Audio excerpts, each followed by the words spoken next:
A circle of radius 5 unit is a tangent to the line 4x minus 3y is equal to 18 at m3 minus 2.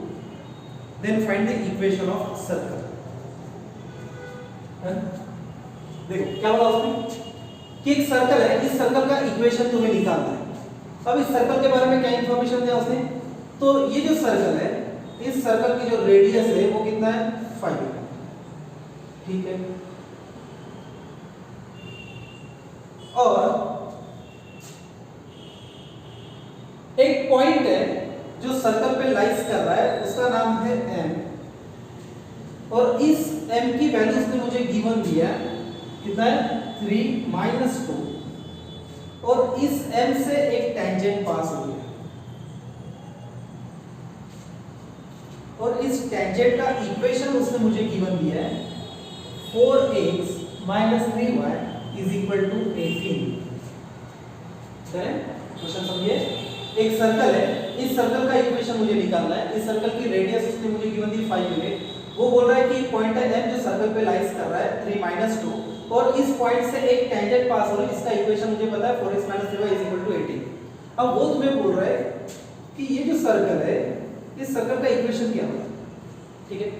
अब circle का equation अगर तुम्हें निकालना होगा तो तुम्हें भाई सेंटर और रेडियस दोनों चीजें पता होनी चाहिए। या तो मुझे सिर्फ सर्कल का रेडियस पता है, सेंटर नहीं पता। सेंटर मतलब ये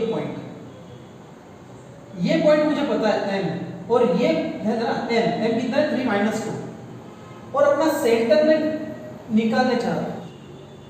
तो सर्कल का इक्वेशन अगर आपको निकालना होगा, ठीक है, तो आपको क्या करना है, रेडियस के साथ साथ इस सर्कल का सेंटर आपको पता करना है। क्या मैं सेंटर पता कर सकता हूं? हाँ, कर सकते हैं। कैसे? अगर सेंटर अगर C होगा तो CM, इसकी लेंथ मुझे पता है 5 यूनिट, और ये पॉइंट मुझे पता है M 3 माइनस 2। लाइन चैप्टर में हम एक कंसेप्ट पढ़े थे,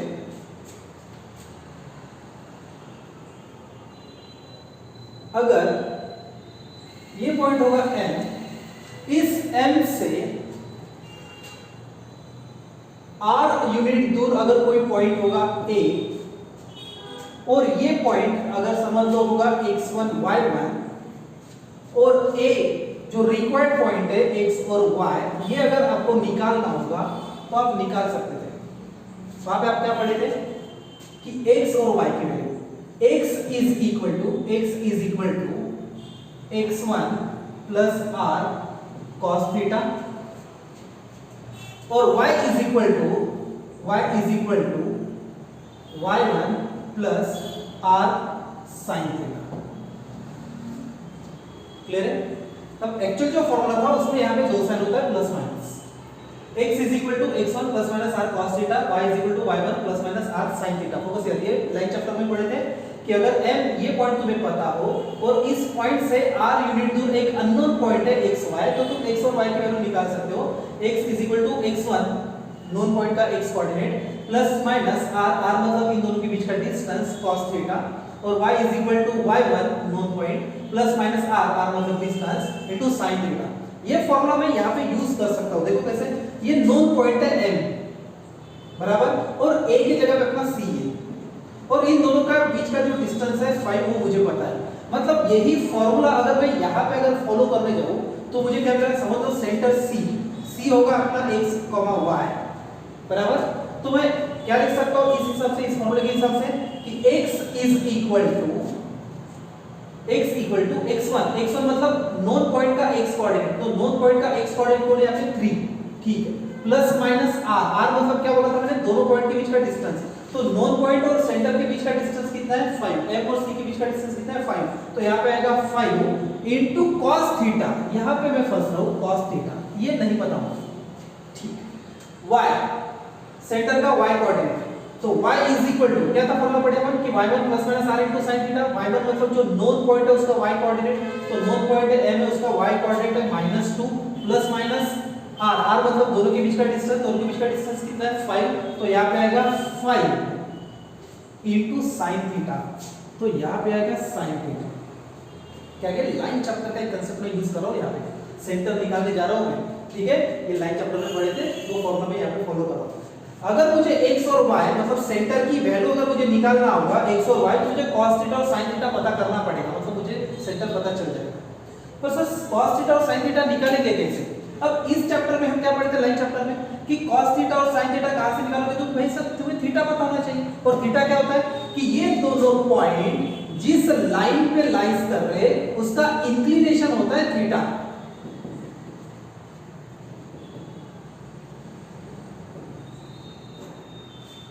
ये दोनों पॉइंट जिस लाइन पे लाइज कर रहे उस लाइन का इंक्लिनेशन होता है थीटा। तो इस केस में C और M जिस लाइन पे लाइज कर रहे उसका इंक्लिनेशन होगा थीटा, बराबर। तो फिर वो इंक्लिनेशन कैसे निकालेंगे सर? क्योंकि इसके बारे में ज्यादा डिटेल तो इंफॉर्मेशन है ही नहीं। हाँ, ये है रेडियस, और रेडियस टेंजेंट पे कैसे होती है? परपेंडिकुलर। क्लियर है? अगर मुझे इस टेंजेंट का अगर स्लोप पता चलेगा तो मैं रेडियस का भी स्लोप निकाल सकता हूं। क्यों? क्योंकि दोनों टेंजेंट और रेडियस आपस में कैसे होती है? परपेंडिकुलर। तो टेंजेंट का स्लोप कितना होगा? टेंजेंट का स्लोप तुम यहां से निकालोगे, टेंजेंट का स्लोप इक्वेशन से निकाला जाता है। किसी भी लाइन का अगर इक्वेशन तुम्हें पता है तो उसका स्लोप कैसे निकाला जाता है? -a/b से, बराबर। तो यहां से टेंजेंट का स्लोप कितना निकलेगा? -4/-3, बराबर। मतलब कितना आएगा? 4/3। तो 4/3 ये टेंजेंट का स्लोप है। अगर 4/3 टेंजेंट का स्लोप होगा तो रेडियस का स्लोप कितना होगा? स्लोप ऑफ रेडियस ये cm, मतलब रेडियस। तो अगर दो लाइन परपेंडिकुलर है तो स्लोप का प्रोडक्ट कितना होता है? -1। उस हिसाब से अगर इस लाइन का स्लोप अगर 4/3 है तो इसका स्लोप कितना होगा? -3/4 हो जाएगा। क्लियर? तो स्लोप ऑफ cm मतलब रेडियस, इसका स्लोप मुझे मिला -3/4। और स्लोप ऑफ लाइन हम थीटा के फॉर्म में भी लिख सकते हैं, tan थीटा, क्योंकि slope by inclination form, slope मतलब होता है tan थीटा। स्लोप मुझे पता है -3/4, तो मैं यहां पे लिखूंगा -3/4। ठीक है? इसका मतलब tan थीटा की वैल्यू मुझे पता चल गई -3/4। क्लियर? क्या कर रहे हैं सर? tan थीटा निकाला स्लोप यूज करके। अब tan थीटा यूज करके आपको cos थीटा और sin थीटा निकालना है। क्लियर? कैसे? यहाँ पे कुछ tan का कंसेप्ट अपने को यूज करना है। ठीक है? थीटा अगर तुम्हारा एक्यूट एंगल होगा, ठीक है, तो tan का रेशियो क्या होता है? Opposite upon adjacent. तो थीटा के अपोजिट साइड कितनी है? देखो 3, और एडजेसेंट कितना है? 4। अगर अपोजिट 3 एडजेसेंट 4 होगा तो हाइपोटेन्यूज कितना होगा? 5, ऑब्वियस है 5। क्लियर है? तो इस हिसाब से ध्यान देना, क्या किया हमने? मैंने tan का रेशियो यूज किया यहाँ पे। tan अपोजिट अपॉन एडजेसेंट होता है, अपोजिट 3 एडजेसेंट 4। सर ये नेगेटिव वो क्वाड्रेंट रिप्रेजेंट करता है जो ट्रिग्नोमेट्री में पढ़े थे। ठीक है?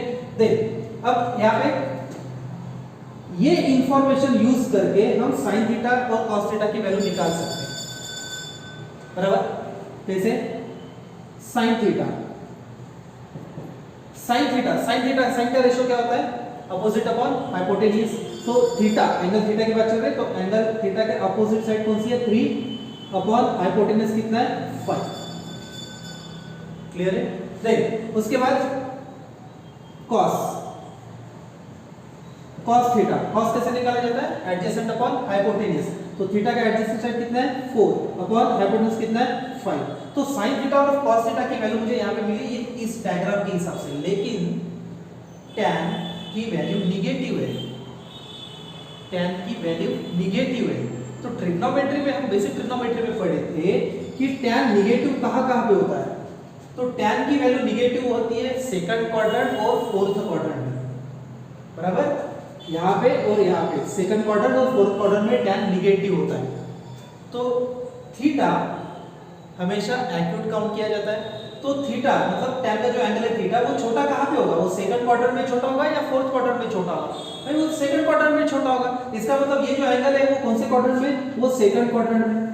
और सेकंड क्वाड्रेंट में tan निगेटिव होता है, ठीक है सर। sin कैसा होता है? पॉजिटिव होता है, वो भी सही। और cos कैसा होता है? निगेटिव। यहाँ पे आएगा माइनस साइन। क्लियर है? क्या क्या 10 का कुछ कंसेप्ट 11 का ट्रिग्नोमेट्री का कंसेप्ट अपने यूज करना था यहाँ पे। ठीक है, अब मुझे यहाँ पे देखो sin थीटा की वैल्यू मिली 3/5, cos थीटा की वैल्यू मिली -4/5 और ये दोनों वैल्यूज आप यहाँ पे पुट कर लो तो आपको मिलेगा यहाँ पे x is equal to 3 plus minus 5 into cos theta और cos थीटा की वैल्यू कितनी है -4/5। Done. Then y is equal to -2 plus minus 5 into sin theta और sin थीटा कितना है? sin थीटा है 3/5 बराबर। और sin थीटा की वैल्यू कितनी है 3/5 तो यहाँ पे आएगा 3/5। क्लियर है? तो सब कैलकुलेशन तुम्हें करना है यहाँ पे 5 का कैंसिल हो रहा है तो इधर आएगा 3 प्लस माइनस 4। ठीक है, तो यहाँ से x की दो वैल्यू आ रही है, एक बार पॉजिटिव कॉम्बिनेशन वाला उठाना मतलब बीच का प्लस साइन और एक बार बीच में माइनस साइन वाला कॉम्बिनेशन उठाना। ठीक है, जब बीच का प्लस साइन होगा तो x इज इक्वल टू कितना आएगा यहाँ पे 3 प्लस माइनस 4 तो 3 माइनस 4 कितना हो रहा है -1 तो x इज इक्वल टू आ रहा है यहाँ पे -1। जब माइनस का कॉम्बिनेशन यहाँ से उठाओगे तो तुम्हें मिलेगा यहाँ पे x is equal to 3 minus plus 4 तो यहाँ पे आ रहा है x is equal to 7। Clear है?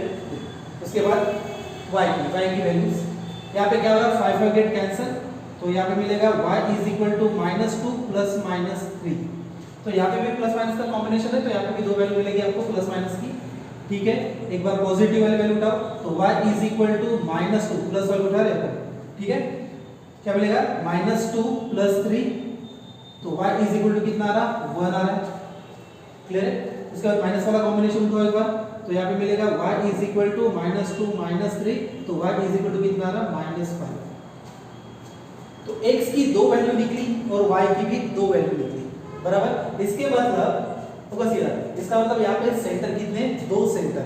हाँ पॉसिबल है ना, दो सर्कल पॉसिबल है क्योंकि उसने क्या बोला था कि इस टेंजेंट को टच कर रहा सर्कल और उस सर्कल का सेंटर 5 यूनिट दूर है तो 5 यूनिट दूर अगर इधर होगा तो इस साइड भी तो 5 यूनिट दूर एक सर्कल होगा जिसका सेंटर होगा तो ऐसे दो सर्कल पॉसिबल है बराबर। तो करके दो सेंटर आपको मिल रहे हैं यहाँ पे। ठीक है, अब पहला centre C1 is equal to positive combination उठाना पड़ेगा। एक बार जब x इज इक्वल टू -1 मिला पॉजिटिव लेके तो पॉजिटिव लेके y इज इक्वल कितना मिला 1 तो एक सेंटर हमें मिल रहा है यहाँ पे -1, 1। क्लियर है? और दूसरा सेंटर C2 माइनस का कॉम्बिनेशन वाला एक बार x इक्वल टू 7 होगा तो फिर y इज इक्वल टू कितना होगा -5 तो यहाँ पे आ रहा 7 -5। क्लियर है? पूछा क्या था उसने पूछा था find the equation of circle. ऐसे दो सर्कल आपको मिल रहे हैं क्योंकि दो सेंटर मिले और रेडियस ऑलरेडी गिवन है ना। सिर्फ 5 यूनिट दूर एक सेंटर इधर होगा और इधर एक ऐसा सर्कल होगा बराबर है। तो आपको क्या करना है दोनों सर्कल का इक्वेशन निकालना है। अब भाई तुम्हें रेडियस पता है और सेंटर भी पता चल गए तो दोनों सेंटर रेडियस फॉर्मूला यूज करो। सेंटर रेडियस फॉर्मूला क्या होता है? Centre radius form x minus h whole square plus y minus k whole square is equal to r square बराबर। तो ये फॉर्मूला अगर तुम इस सेंटर के लिए यूज करोगे रेडियस तो 5 यूनिट है बराबर तो आपको क्या मिलेगा x minus h कितना है -1 तो minus plus 1 whole square plus y minus k ये कितना है 1 whole square is equal to r square मतलब रेडियस कितना है 5 तो 5 का स्क्वायर ये इक्वेशन हुआ। ठीक है, ऑप्शन के हिसाब से सॉल्व करना। अगर ऑप्शन इसी फॉर्म में तो ये भी छोड़ना है, अगर ऑप्शन एक्सपांड किया जनरल फॉर्म में तो उसको एक्सपांड कर देना।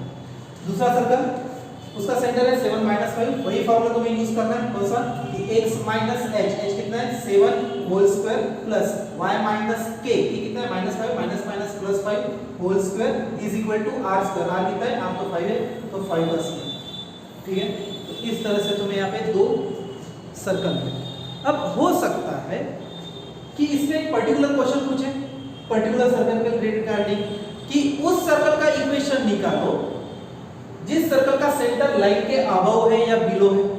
तो आपको जैसे अपन स्ट्रेट लाइन में पढ़े थे position of point with respect to line वो कांसेप्ट यूज करके आपको क्या करना है उस पर्टिकुलर सर्कल का इक्वेशन निकालना है। अगर उसने पूछा find the equation of circle जो सर्कल इस लाइन के अबव है, बराबर, तो आपको क्या करना पड़ेगा कि इन दोनों में से कौन सा सेंटर लाइन के अबव हो आपको चेक करना पड़ेगा और फिर वो इक्वेशन आपको मार्क करना पड़ेगा। ठीक है।